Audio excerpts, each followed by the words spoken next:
आज एक ऐसा मामला आपके सामने लेकर आया हूं जिस पर पूरा गुजरात शर्मिंदा है। पता नहीं देश के प्रधानमंत्री जी को शर्म आती है कि नहीं आती है, लेकिन मैं सिर्फ इतना कहना चाहता हूं कि गुजरात के जिन भाई बहनों ने, जिन माताओं ने, बुजुर्गों ने अपना भरोसा प्रधानमंत्री नरेंद्र मोदी जी के ऊपर जताया, इतना प्यार दिया, झोली भर भर के वोट दिया, कई बार मुख्यमंत्री बनाया, अपने कंधे पर बिठाकर भारत का प्रधानमंत्री बनाया। यह उन गुजरात के भाई बहनों के साथ भ्रष्टाचार का मामला है, लूट का मामला है, डकैती का मामला है, उनके जेब काटने का मामला है। और यह जेब काटने का काम किसी और ने नहीं किया। यह जेब काटने का काम भारत के प्रधानमंत्री के सबसे करीबी दोस्त अडानी ने किया है, अडानी की कंपनी ने किया है। एक एक करके सिलसिलेवार मैं आपको बताऊंगा।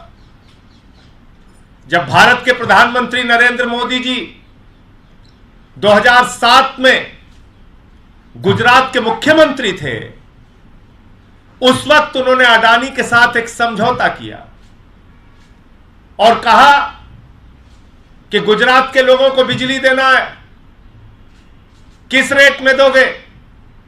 अडानी ने कहा 2 रुपए 25 पैसे प्रति यूनिट, 25 साल तक इसी रेट में आपको बिजली दूंगा। यह एग्रीमेंट साइन हुआ, पावर परचेज एग्रीमेंट, पीपीए। कब साइन होता है? 2007 में। कब? जब भारत के प्रधानमंत्री गुजरात के मुख्यमंत्री थे। और अचानक वो अडानी अपने वादे से पलट जाता है, वो अडानी अपने समझौते से पलट जाता है, वो अडानी अपने किए गए एग्रीमेंट से पलट जाता है। 2018 में गुजरात की सरकार के साथ एक एग्रीमेंट साइन करता है कि साहब हमको कोयला बहुत महंगा खरीदना पड़ रहा है, कोयले का दाम बड़ा महंगा हो गया है, दुनिया के तमाम देशों से हमें कोयला मंगाना है, और जब हम महंगा कोयला मंगाएंगे तो बिजली महंगी होगी, इसलिए आपको महंगे दाम हमको देने पड़ेंगे। गुजरात की सरकार ने कहा जी हुजूर, क्यों, हमारी तो हिम्मत ही नहीं है, आप मोदी जी के दोस्त हैं, हम कैसे मना कर सकते हैं, बिल्कुल देंगे आपको। लेकिन कुछ बातें उसमें लिख दी उन्होंने। एक कंपनी है आर्गस ग्लोबल कंपनी। जो आर्गस ग्लोबल कंपनी है वो ये बताती है कि दुनिया में किस देश में कोयले का क्या दाम है। पहली बात, अडानी को विदेश से कोयला खरीदने की जरूरत क्या है? भारत तो कोयले के उत्पादन के मामले में सरप्लस कंट्री है। भारत तो पिछले साल का आंकड़ा आप उठा के देखेंगे तो 30% कोयले का उत्पादन भारत में बढ़ा है। भारत में जो कोयला खरीदा जाता है वो 2000-3000 रुपए टन राज्य सरकारों को मिलता है। तो आपने भारत से कोयला नहीं खरीदकर ये कहा कि साहब हमें इंडोनेशिया से कोयला खरीदना है और फला देश से खरीदना है और ढेमका देश से खरीदना है। लेकिन उस चिट्ठी में एक शर्त लिखी गई और यह कहा गया कि जो भी कोयले का रेट निर्धारण होगा वो आर्गस ग्लोबल कंपनी के द्वारा जो रेट बताया जाएगा दुनिया के देशों में कोयले का, उसके हिसाब से आपको पेमेंट किया जाएगा। यह समझौता तय किया गुजरात की सरकार और अडानी ने मिलकर, और पेमेंट होता रहा। हैरान होंगे आप सुन के, 2018 से 2023 तक पेमेंट होता रहा।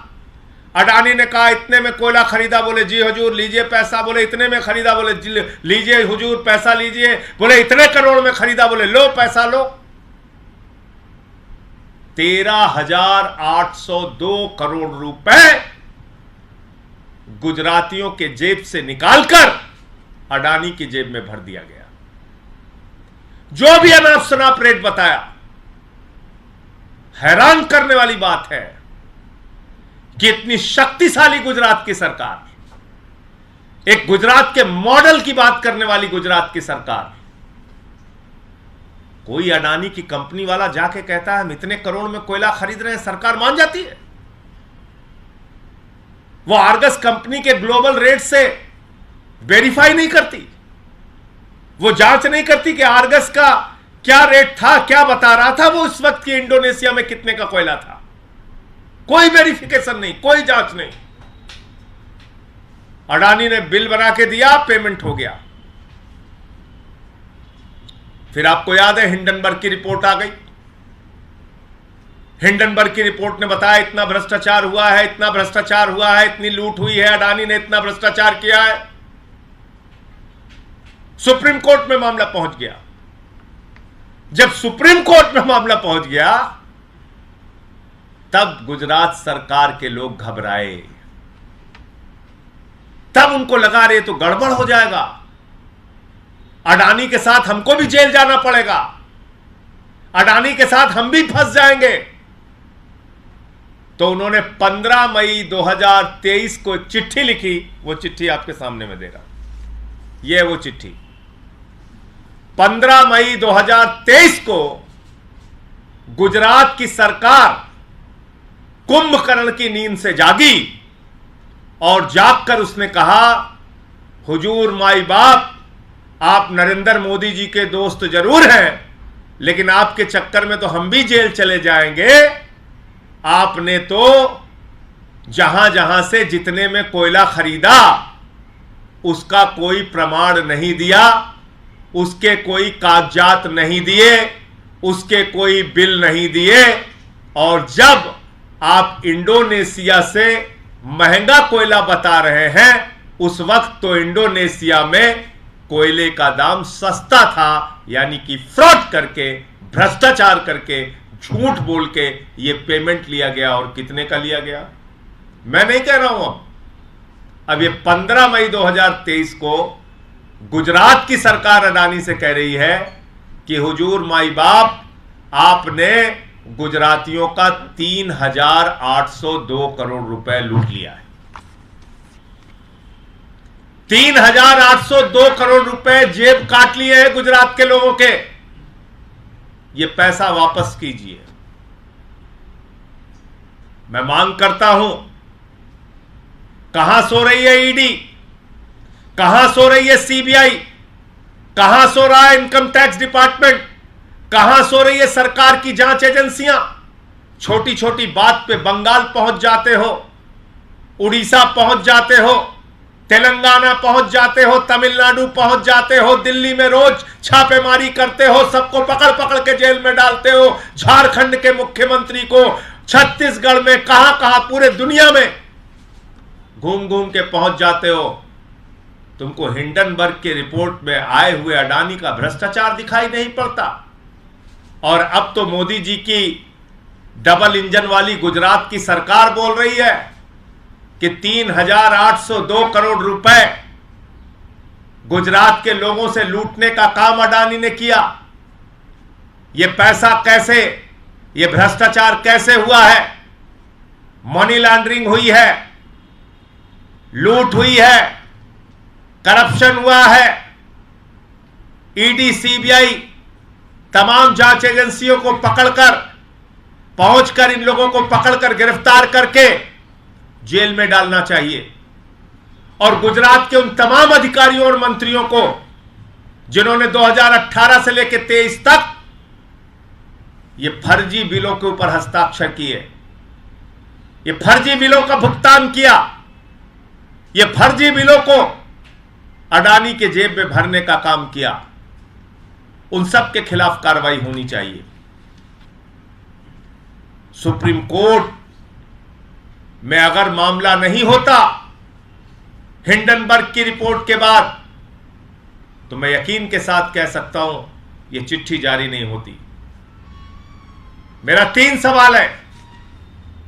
जब 2007 में 25 साल तक 2 रुपए 25 पैसे की प्रति यूनिट बिजली देने का एग्रीमेंट साइन हुआ था, तो 2018 में किसके दबाव में, किसके कहने पर वो एग्रीमेंट परिवर्तित हुआ और ज्यादा दाम देने की बात तय हुई?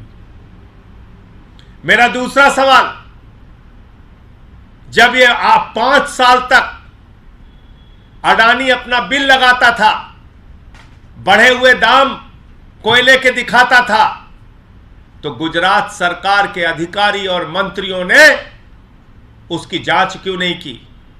अंतर्राष्ट्रीय स्तर पे कोयले का दाम क्या है पता क्यों नहीं किया? 10वीं क्लास के बच्चे को अगर आप कह दीजिए कि भारत में कोयले का दाम क्या चल रहा है, वेबसाइट पे जाएगा, अभी बता देगा आपको। 10वीं क्लास के बच्चे से पूछ लीजिए इंडोनेशिया में इस वक्त कोयले का दाम क्या है, वेबसाइट पे जाएगा, अभी आपको बता देगा। ऑस्ट्रेलिया में कोयले का दाम क्या है, वेबसाइट पे जाएगा, अभी आपको बता देगा।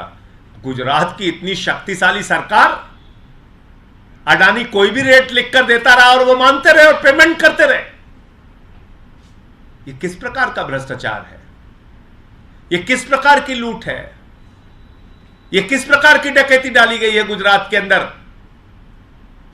तो इसलिए मेरा तीसरा प्रश्न है कि अब तक इस मामले में खामोशी क्यों थी, चुप्पी क्यों साधे हुए थी सरकार? और ED, CBI, income tax department जो हर बात पे फर्जी तरीके से भी मामला बनाकर लोगों को गिरफ्तार करने की होड़ में लगी रहती है, ऐसे मसलों पर आंख पर पट्टी बांधकर धृतराष्ट्र क्यों बनी हुई थी? इसका जवाब सरकार को देना चाहिए। यह पूरा प्रकरण गुजरात से संबंधित है और आपको याद दिला दूं कि वही अडानी है, जब बिजली की क्राइसिस हुई गुजरात में, तो उस वक्त ज्यादा पैसे में दूसरे राज्यों को भी बिजली बेच रहा था। यानी गुजरात के एग्रीमेंट का भी वायलेशन किया इसने, उस पर भी कोई कार्रवाई नहीं हुई। तमिलनाडु में भी ऐसा भ्रष्टाचार इसने किया था। देखिए इंडिया प्राइम न्यूज।